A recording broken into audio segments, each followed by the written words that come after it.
Hello students, कैसे हैं आप सब लोग। Welcome to my YouTube channel. आज से हम स्टार्ट करने जा रहे हैं क्लास 10th फिजिक्स का chapter number 1, light reflection and refraction.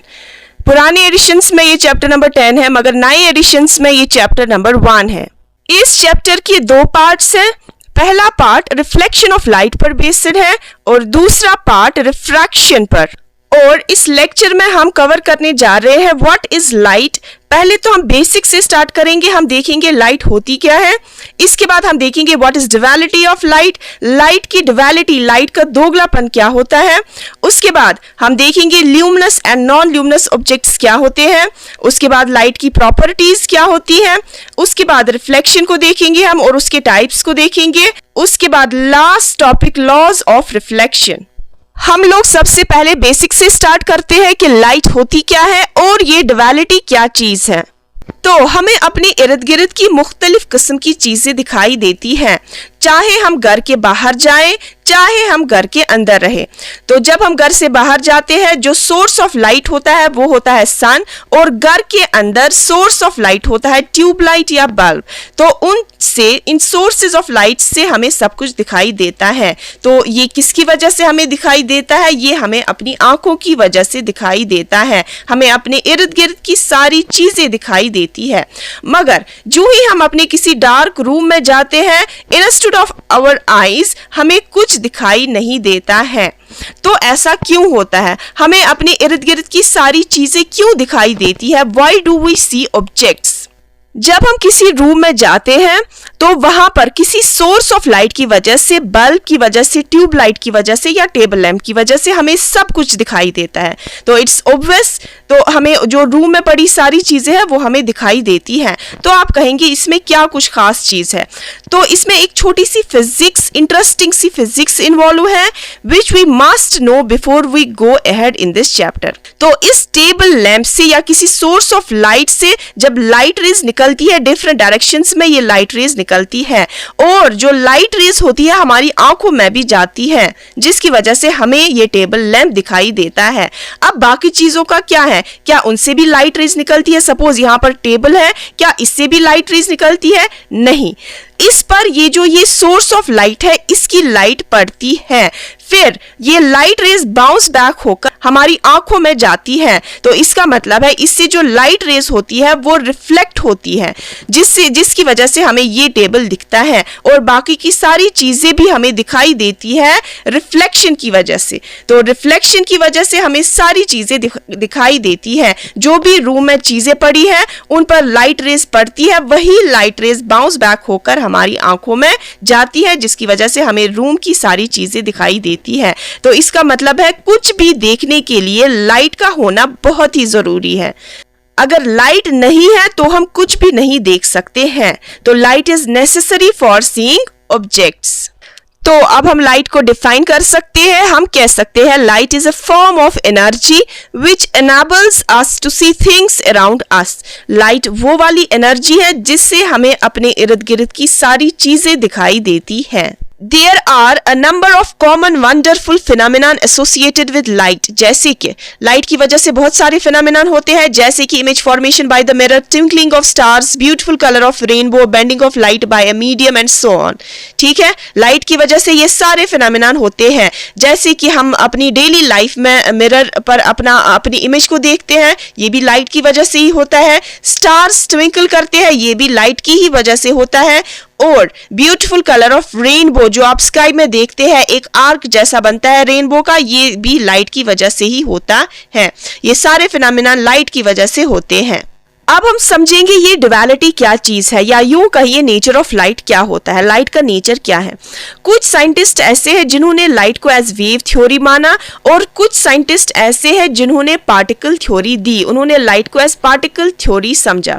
तो वेव थ्योरी क्या कहती है? वेव थ्योरी कहती है जो लाइट है वो एक इलेक्ट्रोमैग्नेटिक वेव है। अब इलेक्ट्रोमैग्नेटिक वेव क्या होती है? इलेक्ट्रोमैग्नेटिक वो वाली वेव होती है जिसको मटेरियल मीडियम की जरूरत नहीं नहीं पड़ती है, जैसे कि सॉलिड, लिक्विड या एयर। इन मीडियम्स की जरूरत नहीं पड़ती है अपने प्रोपगेशन के लिए, प्रोपगेट करने के लिए। ठीक है, जैसे कि हम बात करेंगे सन की ही। सन से जो लाइट निकलती है उसको इस अर्थ के एटमॉस्फेयर से होकर गुजरना पड़ता है, मगर बीच में एक वैक्यूम आता है, एक स्पेस आता है जिसमें कोई भी मीडियम नहीं है, जो वैक्यूम है। तो सन की जो लाइट है वो वहां से भी ट्रैवल होकर आती है, एक वैक्यूम से भी ट्रैवल होकर आती है। और कुछ फिनोमेना ऐसे हैं जो हम एज वेव थ्योरी हम समझ सकते हैं, जैसे कि इंटरफेरेंस है, डिफ्रैक्शन हुआ, बेंडिंग ऑफ लाइट, पोलराइजेशन है। ठीक है, इन सारे फिनोमेना को हम as wave nature of light हम समझ सकते हैं। ठीक है, ये क्या है, इंटरफेरेंस क्या होता है, डिफ्रैक्शन क्या होता है, या पोलराइजेशन क्या होता है, ये आपको आगे जाकर हायर क्लासेस में पढ़ना है। ठीक है, आपको इस टाइम यही समझना है। ये सारे फिनोमेना है, ये हम जब हम लाइट को एज वेव समझेंगे। अब दूसरी थ्योरी आई पार्टिकल थ्योरी। पार्टिकल थ्योरी कहती है light is composed of particles which travel in straight line, जो स्ट्रेट लाइन में ट्रैवल करती है।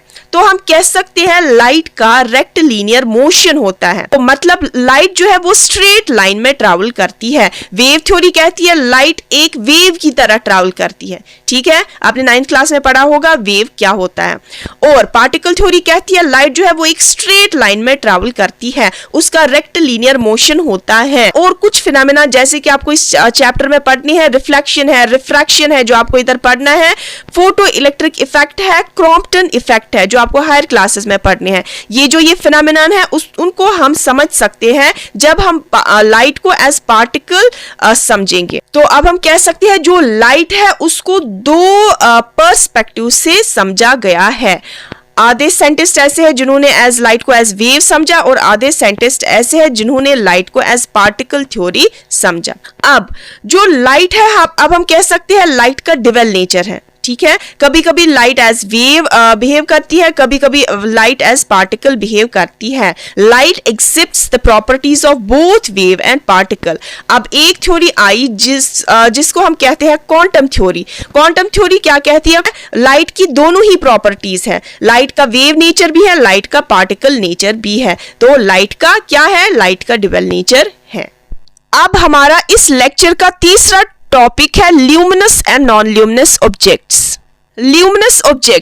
Luminous objects are those objects which give out light on their own. Luminous objects वो वाले objects होते हैं जिनकी अपनी खुद की लाइट होती है, जैसे कि सन है, इसकी अपनी खुद की लाइट है, स्टार्स हैं, ये अपनी खुद की लाइट यहाँ पर छोड़ता है, या फायर कहें हम, या ट्यूबलाइट, या बल्ब, या ग्लो वर्म्स। ये सारे ऑब्जेक्ट्स ल्यूमिनस ऑब्जेक्ट्स हैं जिनकी अपनी खुद की अपनी लाइट होती है, जो अपनी लाइट को रिफ्लेक्ट करते हैं।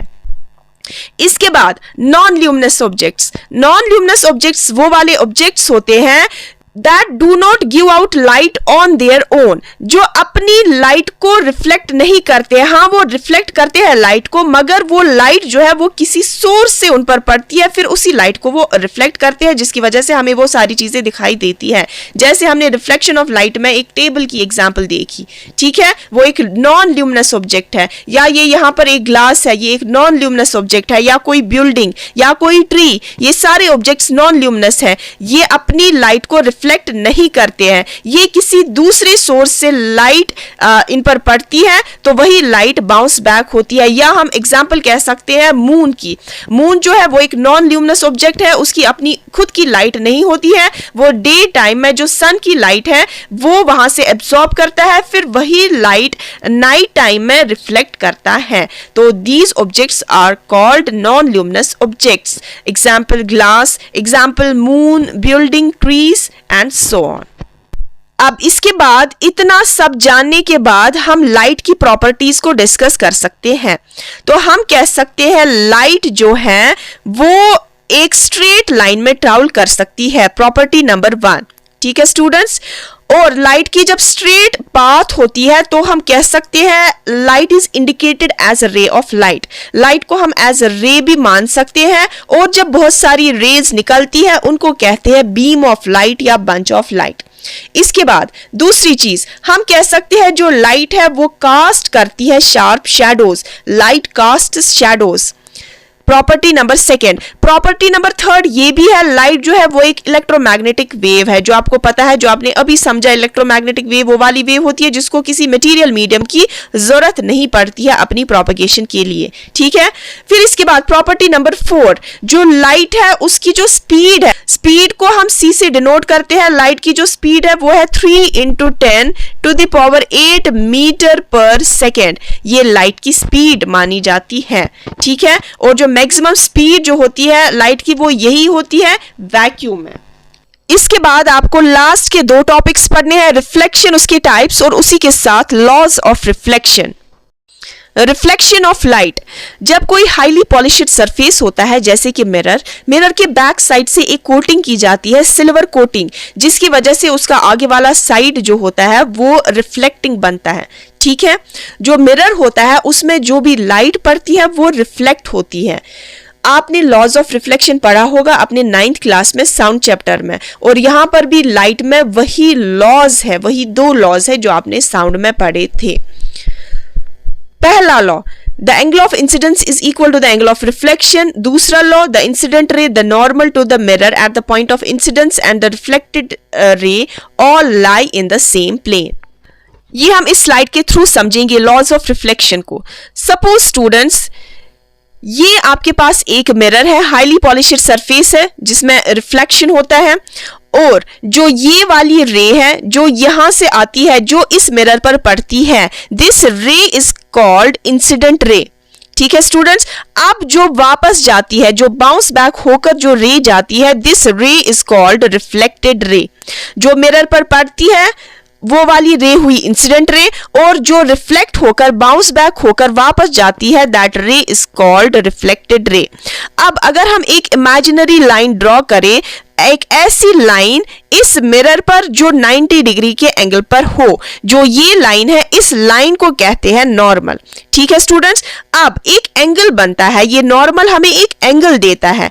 कौन सा एंगल देता है? जो इंसिडेंट रे और नॉर्मल के बीच वाला एंगल होता है, इस एंगल को कहते हैं एंगल ऑफ इंसिडेंस, जो स्मॉल लेटर आई से डिनोट होता है। और वो वाला एंगल जो नॉर्मल और रिफ्लेक्टेड रे के बीच में होता है, this angle is called angle of reflection, जो स्मॉल लेटर आर से डिनोट होता है। और हमारा जो फर्स्ट लॉ होता है वो कहता है जितना भी एंगल ऑफ इंसिडेंस होता है उतना ही एंगल ऑफ रिफ्लेक्शन भी होता है। सपोज मानो अगर एंगल ऑफ इंसिडेंस 20 डिग्री है और एंगल ऑफ रिफ्लेक्शन भी 20 डिग्री ही होगा। अगर एंगल ऑफ इंसिडेंस 30 डिग्री है तो एंगल ऑफ रिफ्लेक्शन भी 30 डिग्री ही होता है। ये दोनों ही एंगल्स आपस में इक्वल होते हैं।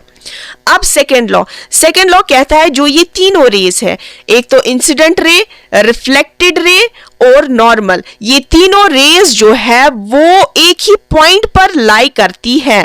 और वो जो ये वाला पॉइंट होता है, ये रेस आगे पीछे नहीं लाई करती है, ये एक ही पॉइंट पर लाई करती है। इसको कहते हैं सेकेंड लॉ।